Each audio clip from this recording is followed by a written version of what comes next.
We're looking for a man in his mid to late 50s. Listens to Beethoven. Wears a corduroy jacket with a fleece-lined collar. And is left-handed. In his right inside jacket pocket will be a notebook. And it will be the extensive detailed accounts of the torture inflicted on every one of his victims. That's quite a magic trick.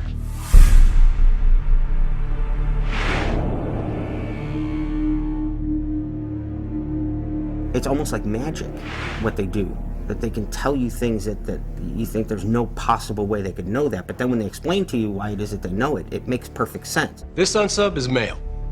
He lives alone. He's possibly self-employed. We always say that profiling to a degree is a parlor trick. At the end, we catch someone who said like, oh, see, I told you they'd be left-handed and their mom would have red hair. We are not psychics. We do not look at a photograph and suddenly have this vision as to what the offender is like. It's a careful analysis of the behavior at that scene. Behavioral science consists of a study of the behavior of people. We looked at the offender's crime behavior because we believe that behavior reflects personality. In other words, the way you behave within your various environments will tell us what type of person you are.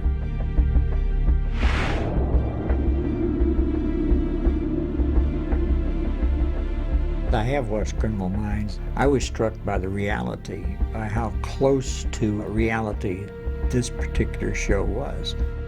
I always, stress every department to do their research so everyone knows something about the story we're telling.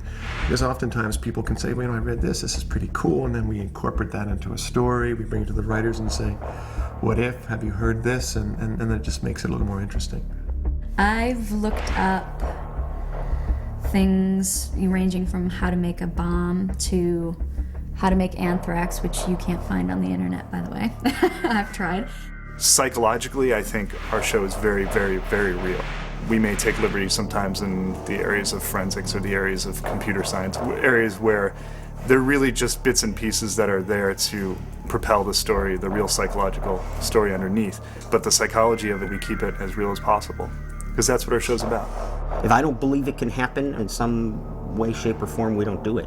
That's, I think, one of the things people respond to is the knowledge that as wacky as we get, or as unbelievably graphic as we get, it's actually worse in the real world.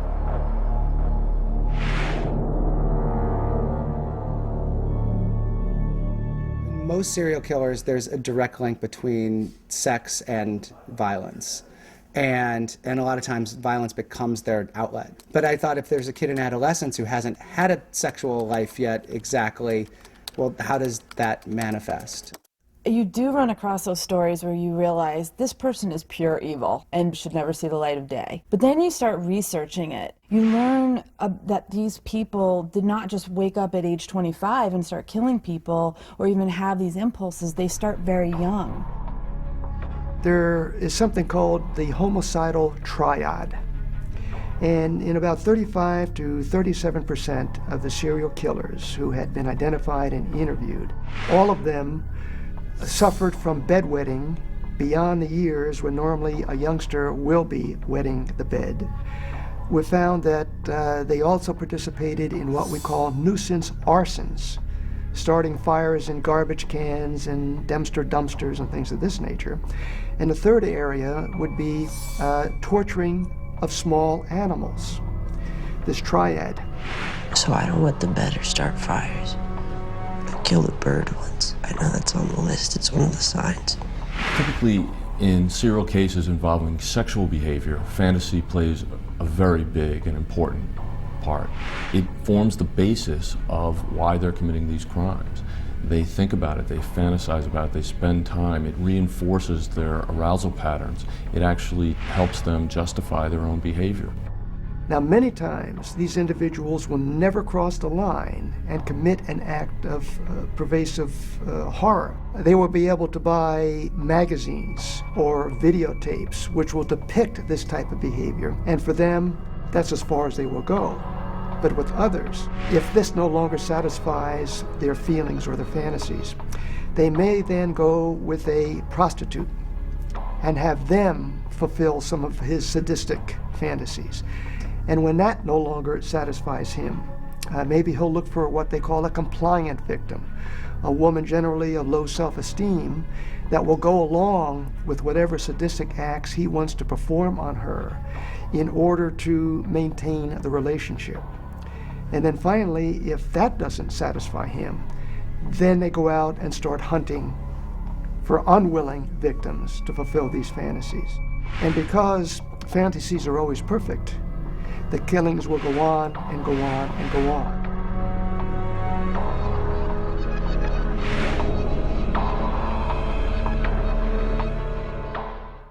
The offenders share a common delusion.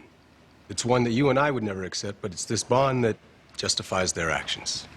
So we're looking for two sick minds who complete each other. It's kind of like the perfect storm. Once these deviant personalities collide, they're deadly and unstoppable. Well, the first thing that brought us to that story was the idea of killing teams and how two people can share the same sick mind. The dominant partner makes the submissive one feel invincible. That's his reward for doing as he's told.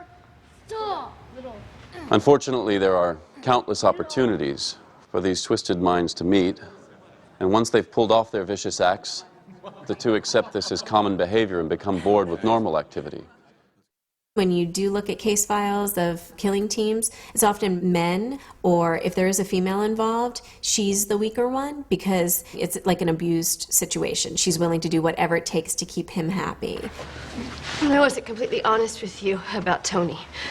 He fell off the wagon a while ago. I just was afraid to say something. I didn't want to betray him. He's my husband. There was a case where an offender went out to commit sex offenses against 5, 6, 7-year-old children. He had an assistant who was his wife, and she helped him commit these crimes and get access to children and so forth. She felt that in order to keep her husband, that she had to do these things for him, and she became an accomplice to the crimes he committed. So we just wanted to turn that on its head a little bit and say, well, what if it's the woman who is providing the emotional stability that that man needs? So he's willing to do whatever it takes to keep her happy. And we just thought that that was a different way to tell those kind of stories. Look, she initiated eye contact right there. She's waiting for her lead. Where'd Joey take the girl? She just gave him an order. Especially with The Perfect Storm, you have this woman who they talk to as a victim. And because our team believes it, and because she was so great, you believed it, the idea that she was the bad guy. They had looked this evil person in the face and didn't see it. When Amber was 15, she walked into a Tallahassee hospital, raped and beaten something awful. Doctors deduced she was being abused by her father and her brother. Strange, in this case, the abused actually became the abuser. That doesn't happen a lot. 1 in 8. We found the one. It shows her psychopathy, how she can be so manipulative as to play both sides of that. Men mean nothing to her. She used you just like the other guy. Shut up. She set you up, Tony. She had you do everything.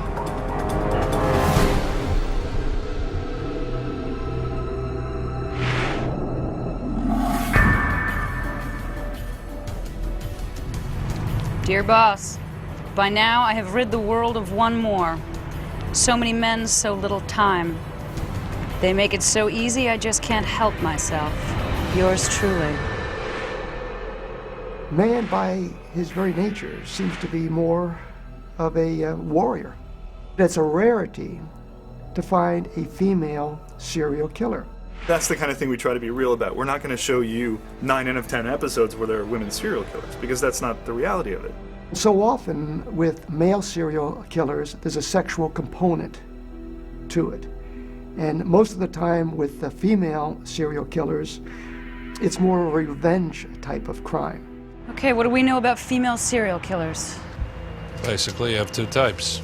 Santa Kimes model, cold, calculated, preys on men for money, takes their time building relationships. It's more likely we're dealing with the Eileen Wuornos archetype, motivated by paranoia and fear, luring men with sex. We're seeing more and more women involved in crimes of a sexual nature, but they typically don't assault strangers. They typically assault someone under their supervision or under their control. They're either a teacher, a babysitter, a nursing home operator, something like that.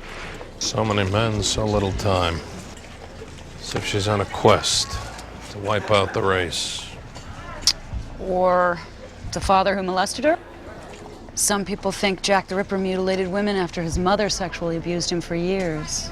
That is where we were inspired by what made this woman tick. Why did she go out and kill these men? It was really the base of fear that this would continue to happen to her if she didn't do something about it.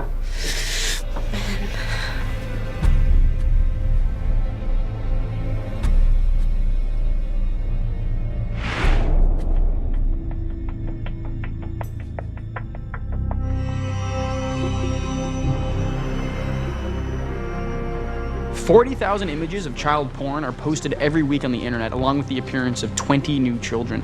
The appetite for babies as young as 4 months old has soared. 1 year ago, the same boy appeared on several websites used by pedophiles. He was a new face then. After a massive hunt led by our Crimes Against Children unit, the boy disappeared. The Child Protection Unit of the BAU started where they realised that paedophiles were using the internet as a way of getting to children. Well, the internet offers something that you can find almost no place else, and that is anonymity. They can be whoever they want to be. They can be as old as they want to be. They can be as young as they want to be on the internet. It also allows them to play to the desires of the person that they're corresponding with. Whether it's age or height or weight or what have you, they can become anything that the person they're corresponding with wants them to become.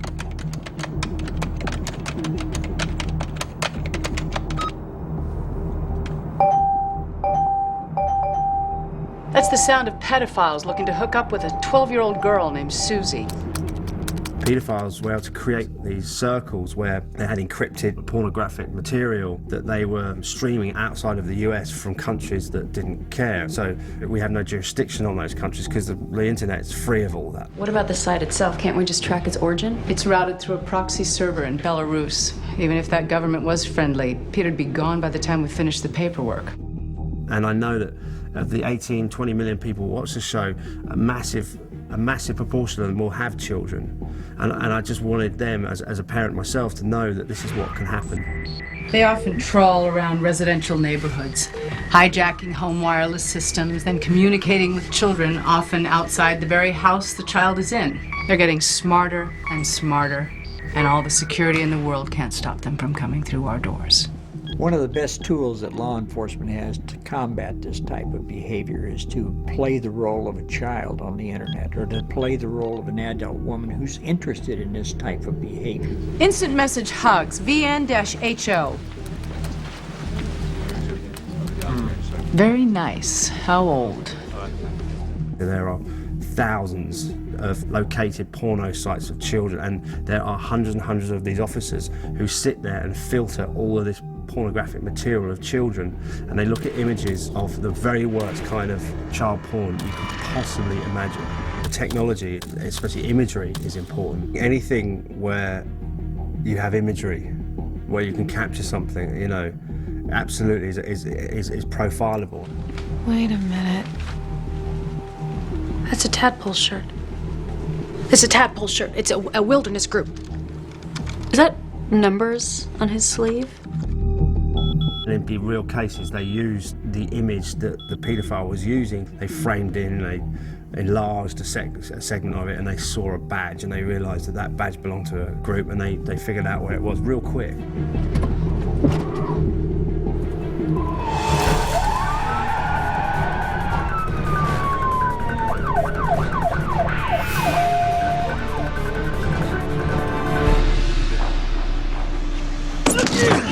Where you going?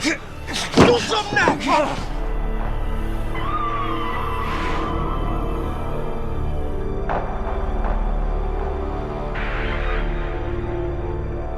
You really gonna put a show on for these guys? No, not for them. For Jindalan. What we try to do is do at least one episode every season that involves all of the things that the BAU actually does.